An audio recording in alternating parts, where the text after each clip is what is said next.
ओम शांति।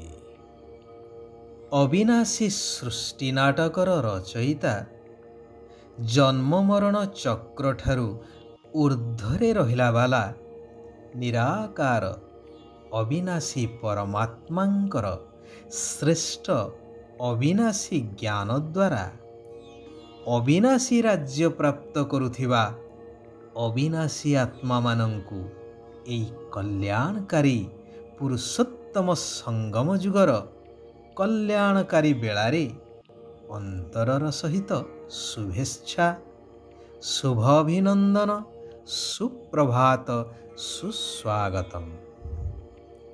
आत्मा अमर अविनाशी यह समस्ते जानी सुद्धा प्रत्येक मुहूर्तरे मृत्युर भयरे भयभीत आतंकित होई रहुछंती। केही केही कहउछंती ज्योति ज्योतिरे मिशी जाए अर्थात आत्मा ब्रह्मरे जाई लीन होई जाए। जदि यह वास्तव तेबे आत्मा अविनाशी हेला किपरि? यह सृष्टि नाटकर मध्य परिपंथी। ज्योति ज्योतिरे लीन केबे मध्य हेई परिबो नाही। आत्मा जन्म मरण चक्र रे आसी अभिनय करिबा यह सृष्टि नाटकर अटल नियम। आत्मा अविनाशी सेथिपाई एहार स्मृति रे केही जदि शरीर छाड़िले अखंड दीप जलिबार प्रथा बा परंपरा रहिछि। हाँ, आत्मार ज्योति कम बा बेसी होई थाए कर्मर प्रभावरु।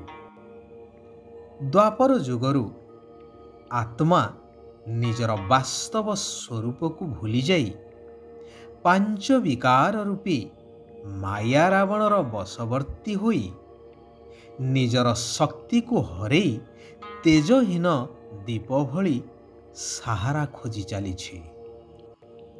जेतेबेले ज्ञान सूर्य परमात्मा आसी ज्ञान रूपक घृत देउछंती सेतेबेले आत्मा दीपकर ज्योति जाग्रत हेबारे लागुछि। जहार स्मृति को आज परंपरा रूपे पालन करा जाउछि दीपावली महोत्सव रूपरे। दशहरा अर्थात नारीर पांच विकार एवं पुरुषर पांच विकार एही दश विकार रूपी रावण को हरेई बा परास्त कला परे बा दशहरा परे दीपावली पर्व पालित होई चलिछि घरे घरे।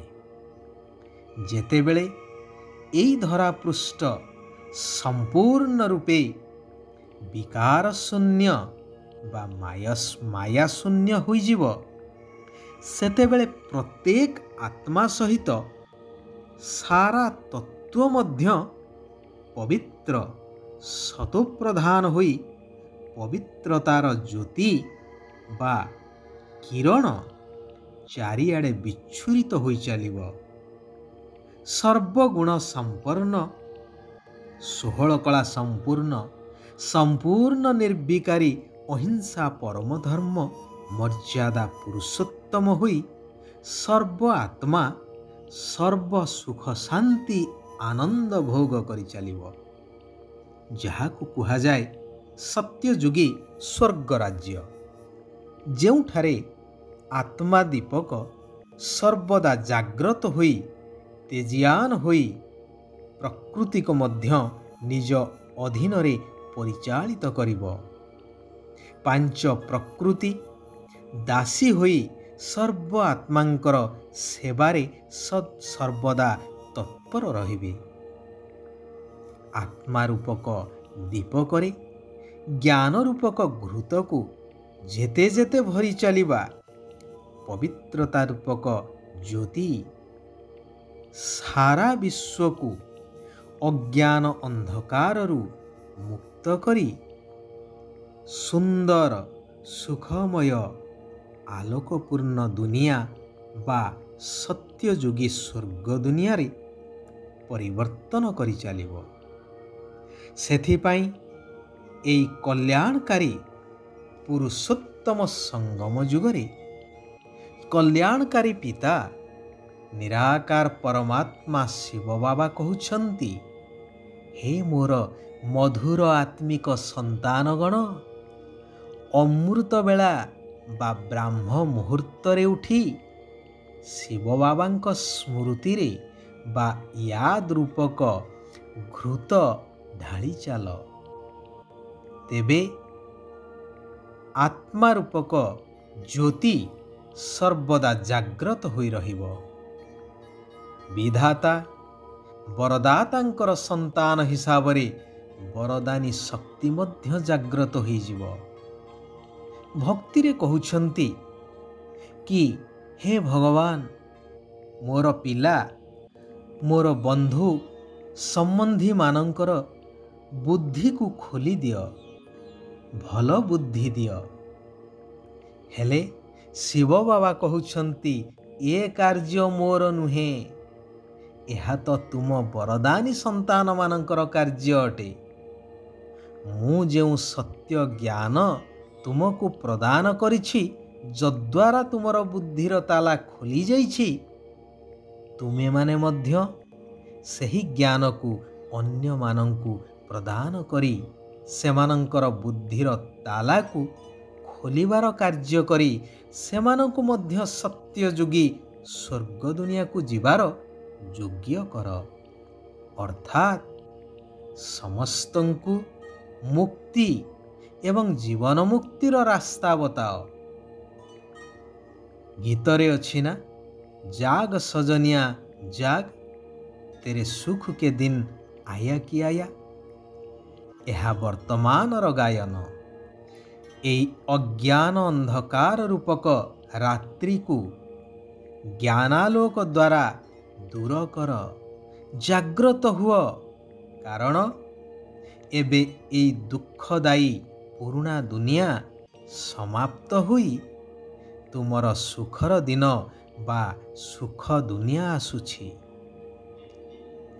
ଆଉ ଅଜ୍ଞାନ ଅନ୍ଧକାରରେ ଆଳସ୍ୟ ପଣିହାର ନିଦରେ ଶୋଇ ରୁହ ନାହିଁ। ଆତ୍ମା ରୂପକ ସଜନୀମାନେ ବର୍ତ୍ତମାନ ଜାଗ୍ରତ ହେଇଯାଅ। ସାରା ବିଶ୍ୱର ସ୍ୱାମୀ ଆସିଛନ୍ତି ମୂଳ ଘର ବ୍ରହ୍ମଲୋକକୁ ନେଇଯିବା ପାଇଁ। ଦିବ୍ୟ ଗୁଣ, ଦିବ୍ୟ ସଂସ୍କାର ରୂପକ ଅଳଙ୍କାରରେ ସଜେଇ ହେଇଯାଅ। ସେଥିପାଇଁ ବୁଦ୍ଧି ଯୋଗକୁ ପରମାତ୍ମାଙ୍କ ସହିତ ଲଗେଇ ରଖିବାର ବା ଯୋଗର ଅଭ୍ୟାସକୁ ବଢ଼େଇବାକୁ ହେବ। ଏହି ଯୋଗର ଯାତ୍ରାରେ କେବେ ଥକିଯିବାର ନାହିଁ। ଚାଲିବା, ବୁଲିବା, କର୍ମ କରିବା ଆଦି ସବୁ ସମୟରେ ଶିବ ବାବାଙ୍କର ସ୍ମୃତିରେ ରହି କରିବାର ଅଛି। ଭୋଜନ ପ୍ରସ୍ତୁତ କରିବା ଏବଂ ଖାଇବା ସମୟରେ ମଧ୍ୟ ଶିବ ବାବାଙ୍କର ସ୍ମୃତିରେ ରହି କରିବା ଆବଶ୍ୟକ। ବୁଦ୍ଧି ଦ୍ୱାରା ସାରା ଦୁନିଆର ସନ୍ନ୍ୟାସ କରିବା ଦରକାର, ଅର୍ଥାତ୍ ନିମିତ୍ତ ହୋଇ ସବୁ କିଛି କରିବା ଦରକାର। କାରଣ ଏହା ବର୍ତ୍ତମାନ ସମାପ୍ତ ହେବାକୁ ଯାଉଛି। ବାବାଙ୍କ ଦ୍ୱାରା ଯେଉଁ ମହାମନ୍ତ୍ର ମିଳିଛି ମନ୍ମନାଭବର, ଅର୍ଥାତ୍ ହାତରେ କାମ କର କିନ୍ତୁ ବୁଦ୍ଧି ଦ୍ୱାରା ବା ମନେ ମନେ ନିରାକାର ପରମାତ୍ମାଙ୍କୁ ସ୍ମରଣ କରିଚାଲ, ତାହାକୁ ଅନ୍ୟମାନଙ୍କୁ ମଧ୍ୟ ପ୍ରଦାନ କରିଚାଲ। ଏହି ଶିକ୍ଷା ସମସ୍ତଙ୍କୁ ଦେଇ ଚାଲ। ଶିବ ବାବା କହୁଛନ୍ତି, ପ୍ରତି ପାଦରେ, ପ୍ରତି ମୁହୂର୍ତ୍ତରେ ଶ୍ରୀମତ ଅନୁସାରେ ଯଥାର୍ଥ ରୂପରେ ଚାଲୁଥିବା ସଚ୍ଚୋଟ ତଥା ବିଶ୍ୱସ୍ତ ଆତ୍ମା ହୁଅ। କାରଣ ଦ୍ୱାପର ଯୁଗରୁ ମନମତ ଦ୍ୱାରା ବା ମାୟାର ମତ ଦ୍ୱାରା କର୍ମ କରି କରି ଅବସ୍ଥା ଏକଦମ ରସାତଳଗାମୀ ହୋଇଯାଇଛି। ଏବେ ସ୍ୱୟଂ ପରମାତ୍ମାଙ୍କର ସନ୍ତାନ ହୋଇସାରିବା ପରେ କେବଳ ସେହି ସର୍ବଶକ୍ତିମାନ ପିତାଙ୍କର ଶ୍ରୀମତ ଅନୁସାରେ କାର୍ଯ୍ୟ କରି ଶ୍ରେଷ୍ଠ ଦୁନିଆରେ ଶ୍ରେଷ୍ଠ ପଦର ଅଧିକାରୀ ହେବା ଆବଶ୍ୟକ, ଯାହା ଏହି ସଙ୍ଗମ ଯୁଗୀ ବ୍ରହ୍ମାବଶ୍ୟ ବ୍ରାହ୍ମଣମାନଙ୍କର ଜନ୍ମସିଦ୍ଧ ଅଧିକାର ଅଟେ।